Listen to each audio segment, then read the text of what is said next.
제3절 한국은 승리의 종착국. 1. 반만년 유구한 역사를 이어온 한민족. 한민족은 어떠한 민족보다 많은 혜택을 받아 어떠한 민족도 갖지 못한 우월한 배경을 갖고 있습니다. 그런 배경을 갖고 태어난 사람들은 멸시할 수 없습니다. 그러나 우수하기는 한데 아직 자리를 못 잡았습니다. 우리 역사를 반만년 역사라고 하지요. 반만년 역사, 길기도 합니다. 그러면 이 길고 긴 반만년 역사 동안 우리는 뭘 했습니까? 뭘 했느냐는 거예요. 요즘에도 경부선을 타고 가면서 집들을 보면 아직도 초가상간입니다. 초가상간이 좋다고 하는 사람도 있지만 아이고 정 떨어지지요. 다른 나라의 돼지 우리도 그보다는 낫다는 것입니다. 어떤 외국 여행자는 한국은 양돈이 참 발달했나 보더라고 했다는데 그것은 초가집들을 보고 한 소리입니다. 한국의 초가집을 보고는 그것이 모두 돈사인 줄 알고 그랬다는 것입니다. 이거 기분 나쁘기 짝이 없습니다. 5천년 역사, 반만년 역사를 가진 이 나라가 왜 그렇습니까? 자랑할 게 뭐 있습니까? 없습니다. 그렇지만 자랑할 게 있습니다. 한국은 조그마한 나라입니다. 뭐라고 할까요? 면상 가운데 조그맣게 붙은 사마귀 같다고나 할까요? 이 사마귀를 가진 미인은 화장할 적마다 기분이 좋겠어요? 나쁘겠어요? 나쁠 것입니다. 이것을 잡아 떼어 버리기는 어렵지 않을 것입니다. 잠시의 아픔만 참아내면 떼어낼 수 있는 거예요. 아시아 지도에서 한국을 보십시오. 참 잘 생겼습니다. 그런데 기분 나쁘게 너무나 작습니다. 이렇게 작은 우리나라를 다른 나라가 면상에 붙은 사마귀를 떼듯 떼어버리려고 했으면 벌써 수천 년 전에 없어졌을 텐데 5천 년이 지난 지금까지 그 씨알이 남아 있습니다. 골동품이 되어 박물관에 가 있지 않고 지금까지 역사적인 문화를 가지고 이러고 저러고 해가지고 남아졌다 이겁니다. 왜 많은 나라가 이렇게 작은 우리 한국을 못 떼어먹고 못 떼어버렸느냐? 그것은 한국 민족이 머리가 좋기 때문입니다. 그래서 지금까지 남아진 것입니다. 나는 그렇게 생각합니다. 물론 우리 역사에 비참한 역사가 없었던 것은 아닙니다. 외세에 몰렸던 그때마다 그것을 물리치기 위해서 별의별 노름을 다 해야 했습니다. 그러자니 팔방미인이 되어야 했습니다. 어떤 때는 남자가 여자도 되고 여자가 남자도 되어야 했습니다. 그러려니 자기에게 닥치는 일을 가려서 앞처리 뒤처리를 할 수가 없었습니다. 그렇지만 한 가지 확실한 것은 한민족이 남아졌다는 것입니다. 일본의 북해도에는 아이누족이 살고 있는데 그들은 한민족보다 못합니다. 아이누족은 벌써 전부 다 일본화되어 버렸습니다. 중국도 수많은 민족이 합해가지고 이루어진 나라입니다. 오직 한민족만이 남아진 것입니다. 그래도 머리가 좋으니까 이렇게 남아졌단 말입니다. 해석을 그렇게 하자는 것입니다. 그렇게 해석해야 마음이 편안하지 않습니까? 우리 조상들, 이놈의 조상들 하는 것보다도 우리 조상 잘했소, 나라를 안 팔아먹고 남겼으니 고맙소 해야 잠잘 때도 마음이 편하다는 것입니다. 사실 머리가 좋았기 때문에 지금까지 남아진 것입니다. 그러면 그렇게 남아진 것은 무엇 때문이냐? 이 좋은 천연적, 자연적 배경을 중심 삼고 멋지게 살기 위해 한판 크게 버리자는 것입니다. 한민족은 그럴 수 있는 머리를 가진 민족입니다. 그런데 왜 이런 한국 민족이 지금까지 못 살았느냐? 잘 살았다가는 불안당에게 도적을 맞았을 것이기 때문입니다. 알겠어요? 잘 살았으면 불황당들에게 도적을 맞았을 것입니다. 불황당이 치지 않으면 하늘이 치게 되어 있다는 것입니다. 2. 모든 종교가 열매를 맺은 한국. 1. 오랜 역사의 순환 속에서도 신을 붙들고 나온 한민족. 여러분이 알다시피 한국은 남북으로 갈라져 있고 그 다음에는 동서문화의 사상적인 대결점으로 되어 있습니다. 여러분이 한국에 대해서 더 알아야 할 것은 한국 민족은 단일 민족인 동시에 외국 민족에 의해서 순환을 당해 나온 역사성을 지니고 있는 민족이라는 것입니다. 중국에 예속되어 가지고 중국의 지도 밑에서 오랜 역사 과정을 거쳤고 또 일본이라든가 소련은 그렇지 않지만 강대국들의 틈바구니에 있으면서도 특히 여자들은 다른 나라 사람과는 결혼을 안 한다는 특징을 자랑하는 그런 민족입니다. 특별히 순결에 있어서 한국 여자들은 한국 사람은 전부 다 어느 한때에 두고 보자는 부자고 하는 역사성을 지녀왔습니다.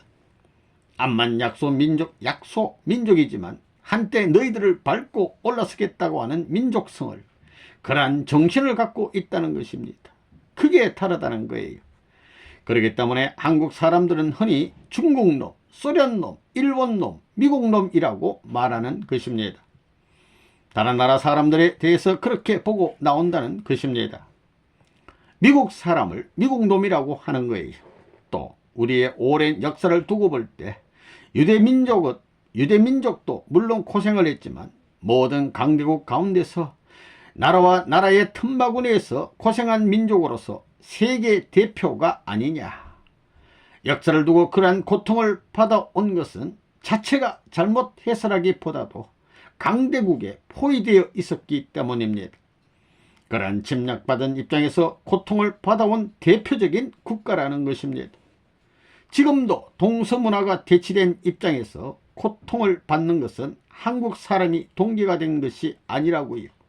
세계의 조류에 따라서 민주세계와 공산세계에 의해 이 순환을 당하고 있는 것입니다. 이것도 세계사적 하나의 순환 과정이라는 것입니다. 자, 왜 이런 말을 하느냐?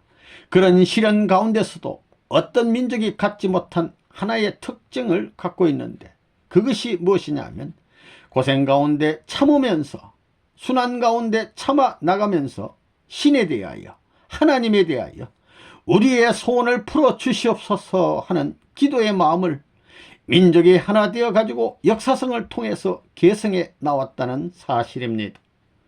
이것은 어떤 민족에게도 없는 것입니다.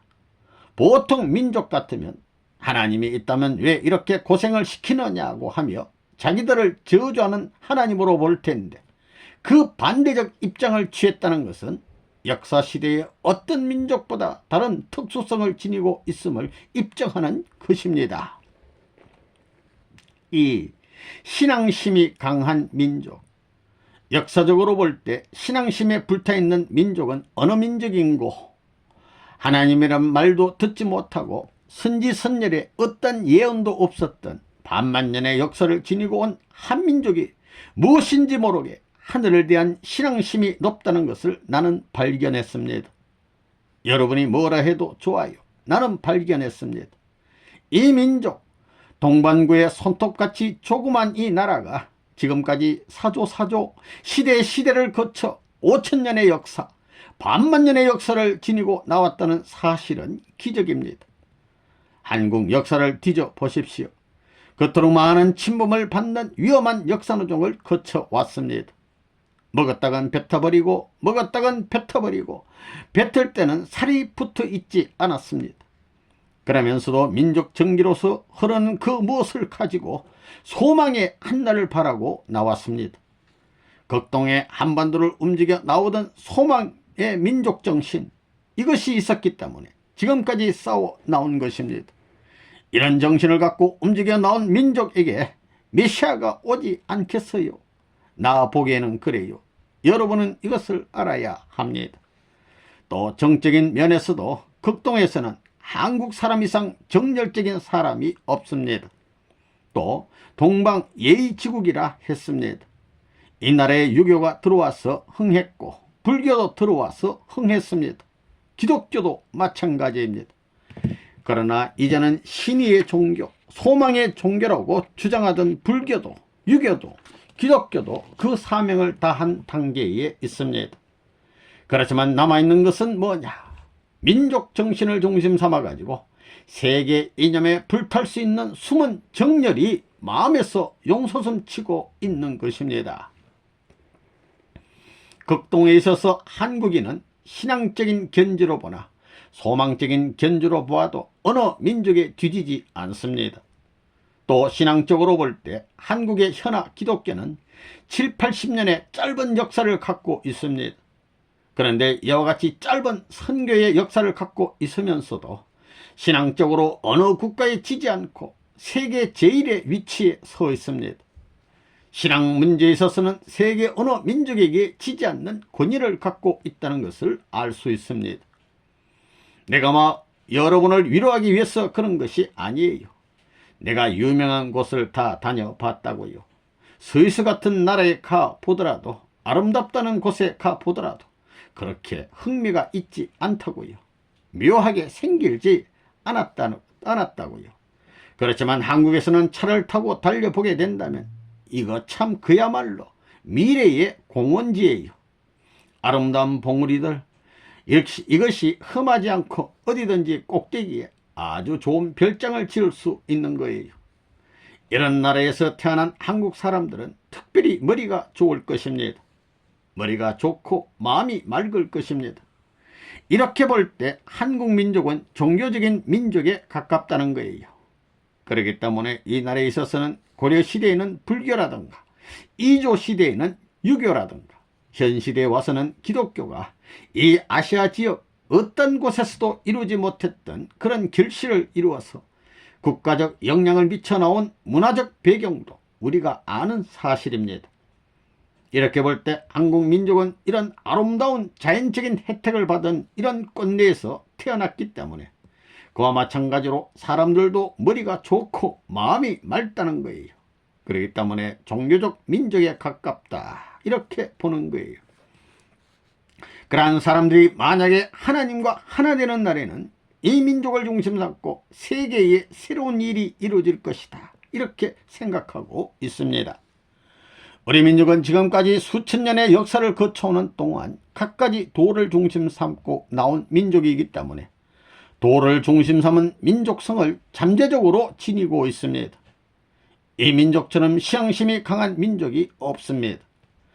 외롭게 불쌍한 처지에 놓여지게 되면 곧 점장이한테 가서 물어봅니다. 요즘에는 그래요. 상하를 막론하고 그러한 심정이 농후한 이 민족은 무엇인가 기여하며 살아야 할 민족성을 지니고 가지고 있습니다. 3. 모든 종교가 열매를 맺은 한국. 오늘날 지구상에는 수많은 국가가 있습니다. 그 가운데 지금까지의 역사 노정에서 인류 앞에 공헌한 국가도 많지만 그 국가의 주권이 종교적인 이념 밑에서 움직여 가지고 오랜 역사를 지닌 나라는 그 어떤 나라일 것이냐. 한 종교의 이념을 중심 삼고 역사를 거쳐 나온 국가는 많지만 수많은 종교가 들어와서 그 이념이 국가의 주권을 좌우하고 국민들의 생활 전체를 움직였던 역사를 가진 나라는 한국밖에 없다는 것입니다. 개괄적으로 한국의 종교를 살펴보면 신라시대부터 고려시대까지는 불교가 들어와서 일대의 성황을 이루었습니다. 그 시대 국민은 물론이요, 사조와 주권까지 좌우했습니다. 종교의 기원지가 어디든지 창설자가 누구든지 간에 종교 문화를 꽃피운 나라가 한국입니다. 불교가 인도에서 발생했지만 중국을 거쳐서 한국에 들어와 가지고 국가와 주권을 움직여 판가리 싸움을 하였습니다. 또 그 이후 이조 시대에는 유교가 들어와 나라의 주권을 지배하고 사회 제도를 편성하였습니다. 그런가 하면 근대에는 기독교가 들어온 지 100여 년의 역사밖에 되지 않았지만 이 시대를 움직여 나가는데 큰 영향을 주고 있습니다. 모든 종교를 열매 맺을 수 있는 민족이란 장관 역사를 통해서 꾸준히 참고 기다리는, 세계를 위하여 염려하며 인류의 하나의 큰 목적을 지니고 나가는 민족입니다. 하나님도 그런 민족이 필요하다고 봅니다. 하나님 편에서 세계의 종교를 세웠으면 세계 어느 한 곳에서 열매를 맺어가지고 최후의 결실을 수확할 수 있는 곳을 찾을 것이 틀림없다고 볼 때 그러한 민족에 해당하는 것은 한국 민족밖에 없지 않느냐, 이렇게 보는 것입니다. 인도에서 출발한 불교는 인도에서 중국을 거쳐가지고 어디 와서 열매를 맺었느냐 하면 인도가 아니고 중국도 아니고 한국에서입니다. 불교가 한국에서 꽃을 피웠다 이거예요. 신라시대를 중심 삼고 찬란한 문화의 꽃을 피웠을 뿐만 아니라 불교 교리에 있어서도 혁신적으로 원효대사 같은 양반이 나와가지고 사회와 연결시킬 수 있는 새로운 불교를 개발한 것입니다. 이것이 역사적인 것입니다. 그 다음에 유교를 보더라도 마찬가지입니다. 한국에서 2조 500년 동안 국가 전체가 유학을 국민적 도의의 기준으로 삼아서 전 국민이 유교 사상을 중심 삼은 생활을 했던 것입니다. 그러한 하나의 국가 체제를 갖추었다는 것입니다. 이태계 같은 선생이 나와가지고 유교의 새로운 분야를 개척한 것도 유교 학계에 있어서 중심적인 하나의 표상으로 나타나고 있다는 것입니다. 그 다음에는 기독교를 중심 삼고 볼 때도 마찬가지입니다. 기독교가 지금까지 100년의 역사를 가지고 있지만 100년의 역사를 가진 기독교가 불교라든가 유교 사상의 체제를 완전히 혁신해서 새로운 체제를 갖춰 가지고 새로운 문화세계를 이룬 것입니다. 현대 문화세계를 수행하고 있는 기독교 문화를 중심 삼고 보더라도 아시아에서 완전히 하나의 대표적인 기독교 국가로서 정치 풍토가 전부 다 기독교 문화 체제화됐다는 것은 놀라운 사실입니다. 자, 이렇게 볼 때 세계 대종교의 배경을 중심 삼은 역사적인 인연이 하나님의 섭리와 더불어 한국 민족 앞에 전부 다 연결되어 있다는 것을 알 수 있는 것입니다. 아시아에서 봐도 큰 나라라는 인도라든가 중국이라든가 일본이라든가 그 외 다른 나라를 보더라도 이와 같은 나라가 없습니다. 이와 같은 나라가 없다는 거예요. 기독교를 보더라도 중국은 문제가 안 됩니다. 일본도 문제가 안 된다는 거예요. 인도도 문제가 아니에요. 단 하나 한국이 기독교가 전성하는 아시아의 대표적 국가가 되었다는 것입니다. 지금 기독교만 하더라도 불교도 그렇고 유교도 그렇고 종교가 전부 다 피폐해가는 이 세상에서 더욱이나 이 현대적 사회 문화의 정신적 기반이 되어 있는 기독교를 중심 삼고 보더라도 서구 사회에서도 몰락해 가는데 한국만은 유난히 기독교가 발전하고 있다는 것입니다. 그것이 이상한 거예요. 이상하다는 거라고요. 4. 섭리사적 전통사상을 가진 한국. 한국 국민은 불교 생활 환경에 익숙해 있고 유교 생활 환경에 익숙해 있고 기독교 생활 환경에 익숙해 있다고 볼 수 있습니다. 40이 넘어 50에 해당하는 사람들은 더욱 그렇다는 것입니다.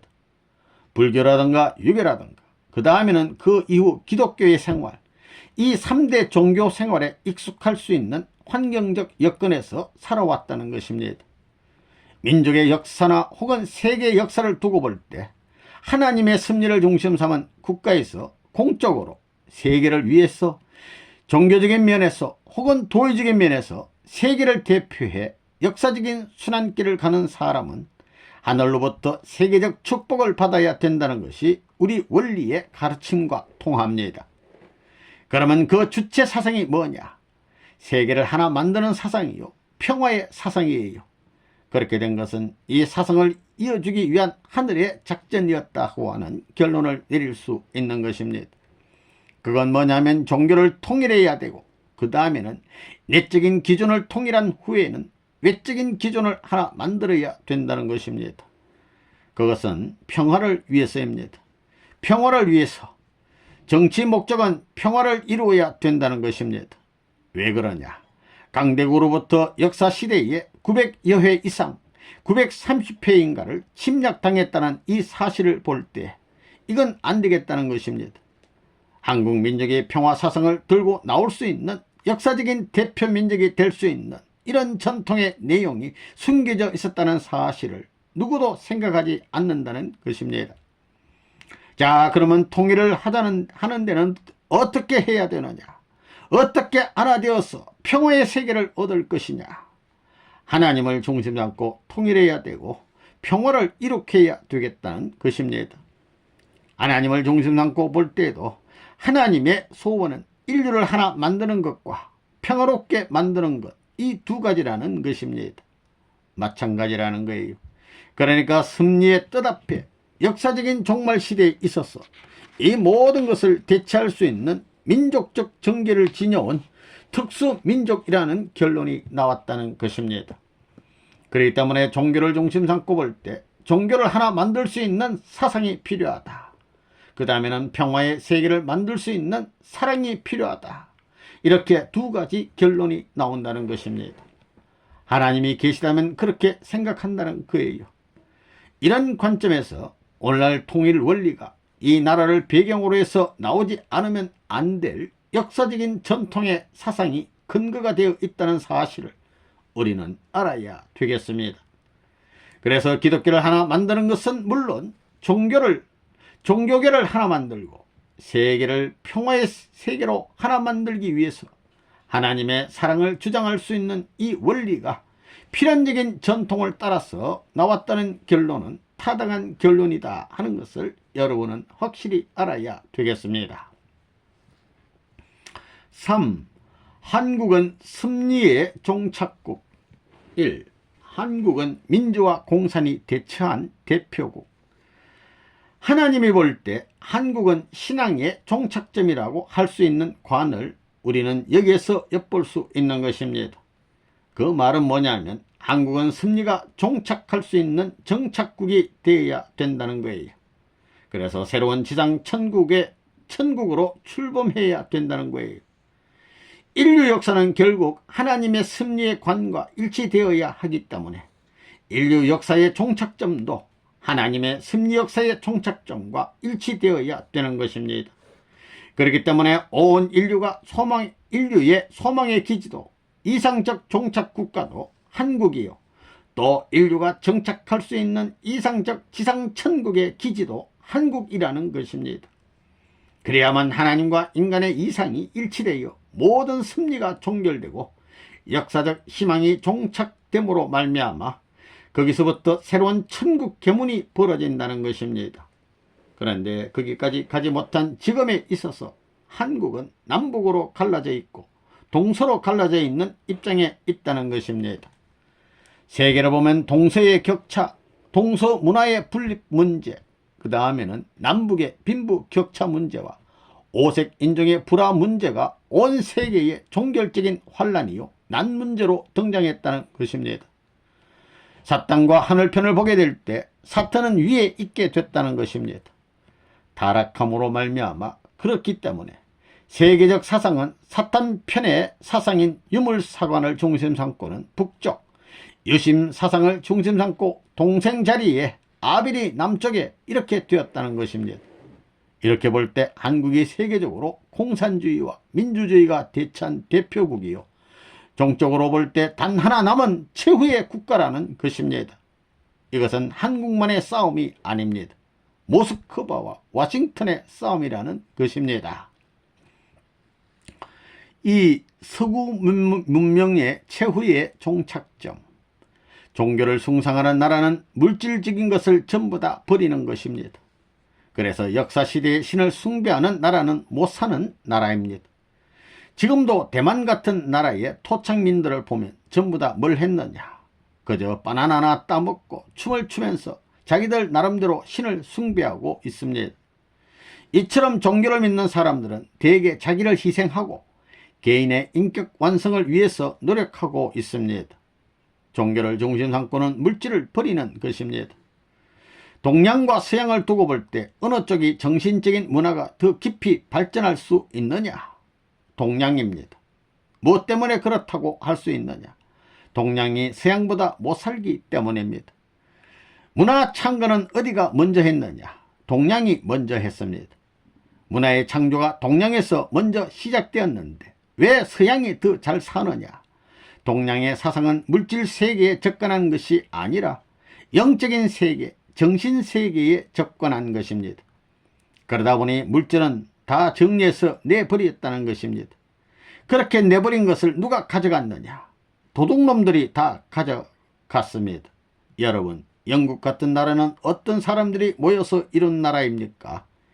해적들이 모여서 이룬 나라입니다.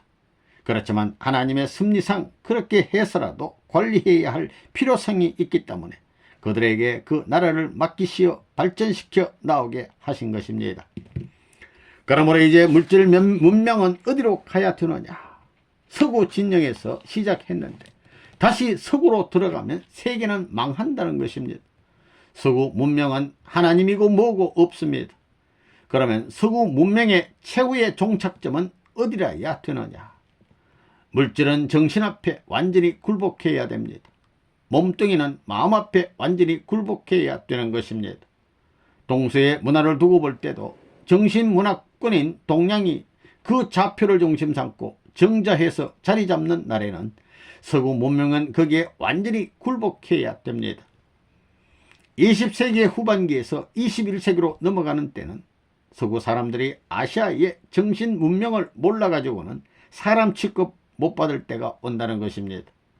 그래서 토인비 같은 사람은 서구 문명의 말로를 설파했습니다. 나중에는 동양 문화, 동양 문명을 중심 삼고 기독교를 통일할 수 있는 문화적 기원과 새로운 종교적인 기반이 나오지 않고는 세계를 수습할 수 없다고 했습니다. 사실이 그렇습니다. 그러면 그것이 동양의 어느 나라일 것이냐? 동양에서 옛날에 간판을 크게 붙였던 나라가 어느 나라입니까? 중국이지요. 그런데 지금 중국은 공산국가가 됐습니다. 그 다음에는 인도입니다. 인도에는 무엇이 있습니까? 인도에는 요간이 무엇이니 하는 것들이 있습니다. 이것이 미국 사회에서 큰 문제로 대두되고 있습니다. 지금 인도에는 무슨 신령한 운동이라든가 종교 사상, 특히 불교 사상이 상당히 두각을 나타내고 있습니다. 그러나 그것은 현대의 시대 감각에 맞지 않습니다. 그 다음 일본이 있는데 일본은 종교 국가가 아닙니다. 잡교 국가입니다. 통일된 종교적인 전통 사상을 가지고 세계 사주 앞에 어깨를 겨눌 수 있는 배경을 갖지 못했다는 것입니다. 이런 걸 볼 때 앞으로는 우리 대한민국이 문제가 될 것입니다. 이제 우리나라는 기독교 문화와 동양 사상을 기반으로 새로운 문화를 창건할 수 있는 역사의 흐름에 아니 부딪힐 수 없다는 것입니다. 이러한 역사적인 흐름이 우리 앞에 다가오고 있습니다. 이러한 현 시점을 우리는 주시해야 됩니다. 그리고 우리가 처해 있는 이 시점이 얼마나 중요한 것인가 하는 것을 알아야 됩니다. 사도적으로 보더라도 한국은 세계 문명의 전시장이 되었습니다. 이 한민족은 수많은 민족을 대해 보았습니다. 미국을 위시한 한 유엔기구에 가담한 수많은 종족들을 대해 보았습니다. 그러나 그들이 주장하는 어떤 주의나 이념도 이 민족에게는 맞지 않다는 것을 알았습니다. 이런 한국이 남북으로 갈라져 북쪽은 공산주의가 점령했습니다. 그 북쪽은 공산진영에 초점이 되어 있습니다. 그러나 남쪽은 민주진영에 초점이 되어 있습니다. 그렇다고 해서 이 민족이 공산주의에 절대적으로 기여하는 것도 아니요, 민주주의에 절대적으로 기여하는 것도 아닙니다. 이러한 형편에 처해 있습니다. 3. 한국은 모든 문명의 집약지. 한국은 아시아 국가 중에 하나의 특이한 나라입니다. 한국은 지난 5000년 동안 동양 고유의 문화와 생활 양식을 보존해 왔습니다. 이렇게 보면 가장 순수한 본연의 동양 문화의 진수가 유지되고 있는 곳이 바로 한국이라 하겠습니다. 또한 한국에는 세계 주류 종교들이 들어와서 번창하였습니다. 지금은 서구 문명의 정신적 핵심이라 볼 수 있는 기독교가 한국에 깊이 뿌리를 내리고 발전 일로에 있습니다. 세계 여러 곳의 교회들이 텅텅 비어가는 것과는 반대로 한국의 기독교는 밤낮으로 기도와 예배 소리가 높아가고 있습니다. 한국 기독교는 서구 정신 문명의 뿌리가 되는 히브리 사상의 열매라 하겠습니다. 고대 히브리 선지자들에 의해서 전거되고 기독교 성자들에 의해서 개성되어 오늘날 세계 주류 종교가 되어 온 기독교는 바로 히브리 사상에 뿌리를 둔 것이라 할 수 있습니다. 그런가 하면 휴전선 이북의 북한에서는 히브리 사상과는 정반대의 전통을 계승해 나온 헬레니즘의 극단적 열매가 맺어지고 있습니다. 그것이 바로 유물 사상에 입각한 하나님을 부정하는 공산주의입니다. 이 상반되는 두 주의를 신봉하는 두 세계가 바로 이곳 한국에서 서로 충돌하고 있는 것입니다. 한국 전쟁은 이 두 주의의 세계가 부딪히는 전쟁이었습니다. 그렇기 때문에 한국 전쟁은 국가 전쟁이 아니며 결속된 공산주의 세계와 유엔 속의 자유국가 두 진영이 맞붙어 싸우는 하나의 세계 전쟁이었습니다. 그러므로 한반도는 세계의 축소체라 볼 수 있습니다. 세계의 모든 문제가 축소된 상태로 한반도에서 야기되고 있는 것입니다. 그러므로 한국에서 얻어지는 경험과 성공적인 해결책은 그것이 곧 한국 문제 해결책만이 아니요 곧 세계 문제의 해결책이 되는 것입니다. 아시아에 있어서 어디가 중심이냐? 한국이 중심이다 이거예요.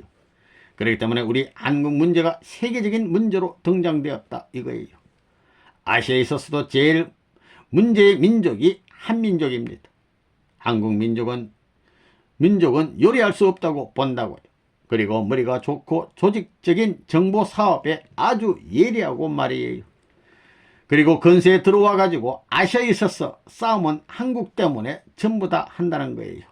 일로 전쟁도 일청 전쟁도 대동아 전쟁, 즉 일본하고 미국이 싸운 것도 전부 다 한국을 놓고 싸운 것입니다. 그거 왜 그러느냐? 왜 그래야 되느냐? 왜 세계 도상의 근세에 있어서 아시아 제일의 문제의 나라로 치고 있느냐? 지금에 있어서는 공산당하고 딱 접한 나라 중 최후로 남은 한 기점이다 이거예요. 맨 처음부터 끝까지 남아진 나라라고요. 그거 지느냐 망하느냐 흥하느냐 하는 문제는 하나님의 이름을 갖고 나서느냐 안 갖고 나서느냐에 달려 있는 거라고요. 이런 입장에서 볼 때 한국에 하나님의 섭리가 있기 때문에 사탄은 우리 한국 백성을 자기 손아귀에 넣으려고 하지 않을 수 없다는 것입니다. 자, 그거 보면 아시아에 있어서의 모든 문명의 집약지가 한국이 되어 있다고요. 여러분, 중국 문명의 기원이 어디에 있느냐 하면 세계 사람들은 전부 다 중국에, 그러나 한국 사람들이 전부 다 그들 세계를 능가한 것을 역사가 증거한다고요. 요즘 여사 학자들 가운데 그것이 문제가 돼가지고 인정하고 있다는 거예요. 그런 관점에서 볼 때 하나님의 섭리를 이 민족이 알았기에 핍박받고 어려움을 당했지만 하나님은 한반도의 기지를 만들었구나. 섭리 전체의 역사관을 두고 볼 때 그것이 일치되는 것을 보면 한민족은 하늘이 택한 민족이요 지혜 있는 민족이다 하고 나는 결정하고 판단한다고요. 그러한 곳이 이 레브논 같은 사람이 태어난 곳입니다. 이 시대에 이뤄서 하나님의 이름을 가지고 한국 사람으로서 세계 문제를 일으킬 수 있는 사람은 역사적인 사명이 있는 사람이라는 것을 우리는 이런 관점에서 본 이론적 체계를 통해서 결론 지을 수 있는 것입니다. 그게 이상한 게 아니라고요. 그래 역사적 기결로 되어 있다는 사실을 볼 때 이것이 한국 민족이 하는 것이 아니고 레바논 문이 하는 것이 아니라 하나님이 하시는 것이라는 것입니다. 하나님이 역사를 지배하셨다는 것입니다. 그렇기 때문에 하나님이 하셨다는 결론은 타당한 것입니다. 그래서 레바논 문이 그동안 뭘 했느냐 하면 아시아의 문명을 집약하는 노름을 했다는 것입니다. 아시아에 있어서 반공주의의 제일 1인자라고 하면 레바논 문을 꼽게 되어 있다는 것입니다. 하나님의 이름으로 새로운 종교를 가지고 세계적인 혁명을 하자고 하는 그런 사람이 누구냐 하면 레바논 문이다 이겁니다. 앞으로 서양이 동양의 물질을 집중적으로 갖다 주도록 중간에서 접선시키는 그런 곳은 희망이 있는 곳입니다. 그곳이 바로 20세기에 있어서 문제가 되었던 한국입니다. 그래요? 안 그래요? 그렇습니다. 한국이 문제 중심이라는 것입니다. 그렇기 때문에 한국은 희망이 있는 곳입니다. 한국은 서구 문명의 접선지요. 새로운 문화의 기운이 될 수 있는 곳이요. 주고받을 수 있는 첫 출발의 인연이 종국적인 결론으로 인연 맺을 수 있는 곳입니다. 그렇기 때문에 모든 문명의 집결지가 한국이 된다는 것입니다. 미국이 다른 나라에서는 전부 다 손을 떼면서 한국에서만은 손을 떼지 못합니다. 하나님이 공인하지 않으면 못 뗀다는 것입니다.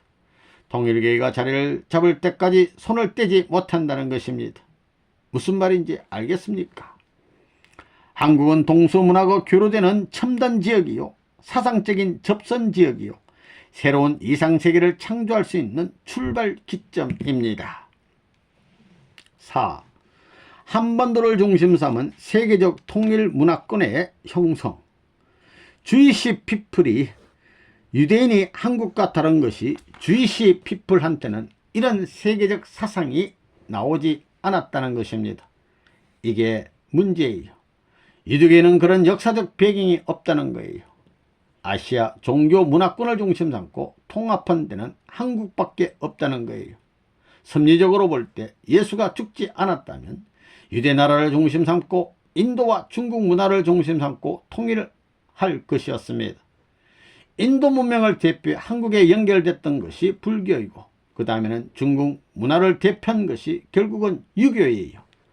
그 다음에는 서구 문화, 서쪽으로 간 기독교, 기독교가 서쪽인 로마에 가서 로마의 국력을 중심 삼고 승리해서 거두어가지고 이것이 한국에서 세계적 종교로 열매 맺을 수 있는 대표적 기준을 갖췄기 때문에 한국이 유대민족을 넘어서서 하나님의 축복의 기지가 되지 않을 수 없다는 사실을 잘 알아야 된다고요.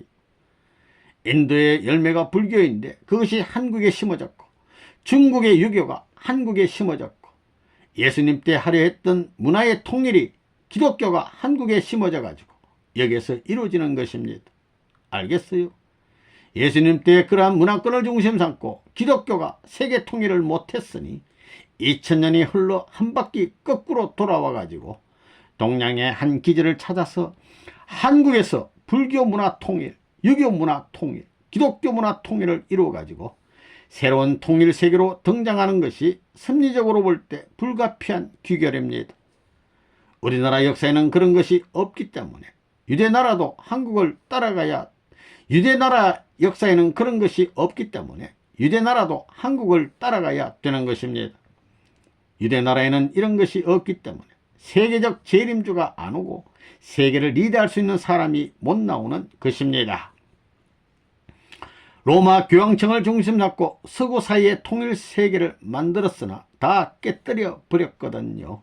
그래서 서구 세계 통일과 더불어 아시아 세계까지 통일할 것을 못했다는 거예요. 그러니 딱 그 로마의 교황청과 같은 새로운 통일교의 교황청을 중심 삼고 서구와 아시아를 연결시키는 통일 문화권의 형성이 벌어져야 됩니다. 반도를 중심 삼고 새로운 세계적 문화권이 나와야 된다는 것입니다. 그렇기 때문에 지금까지 이 현대 문명이 로마를 중심 삼고 1200년의 역사를 대표해 가지고 로마의 권위를 세운 것과 마찬가지로 아시아를 중심 삼고 한반도를 중심 삼고 새로운 천년 세계를 거쳐서 영원한 문화권이 형성된다고 보는 것입니다. 그걸 실제로 탕감해야 되는 것입니다. 이게 로마 반도예요. 그러면 왜 반도가 중요하냐? 지정에는 여자의 자궁과 마찬가지입니다. 여자의 엄부예요. 그래서 대서양 문화권을 만들었다는 거예요. 이번에는 태평양 문화권을 중심 삼고 한국은 남자의 생식기와 마찬가지입니다. 반도는 생식기와 마찬가지예요. 일본은 여자와 딱 같다는 거예요. 지금 태평양 문화권을 지배하고 있는 거예요. 그래서 태평양 연안에다 내가 수산사업을, 미국의 알래스카와 남미를 중심 삼고 수산사업을 하고 있다는 것입니다. 이 수산 자원은 육지의 자원과 연결된다고 보기 때문에 수산사업을 한다는 거예요. 고기를 중심 삼고 볼 때 육을 지배한다는 거예요. 육지의 사람은 고기를 상징하는 거예요. 마찬가지라는 것입니다. 모양이 다를 뿐이죠. 바다의 물 같은 것이 육지의 공기라는 거예요. 베드로에 대해서 사람을 낚는 어부가 되라고 한 것은 그것이 무엇이냐 하면 고기로서 사람을 상징했다는 거예요. 그렇기 때문에 고기를 잡아 해양권을 쥐면 육지권까지 질 수 있다는 것이 섭리의 관입니다. 따라서 알래스카를 점령하면 모든 해양권이 점령되는 것입니다. 세계 수산 수입의 85%가 알래스카에서 나오는 것입니다. 그리고 5%는 대서양에서 나오고 그 다음에 10%는 태평양에서 나와서 100%가 되는 거예요. 그래서 이제는 대서양 문명권을 움직이는 로마와 같은 그런 반도를 중심 삼은 통일 문화권, 새로운 이상적 왕권 시대로 넘어간다는 것입니다. 섭리가 그런 거예요.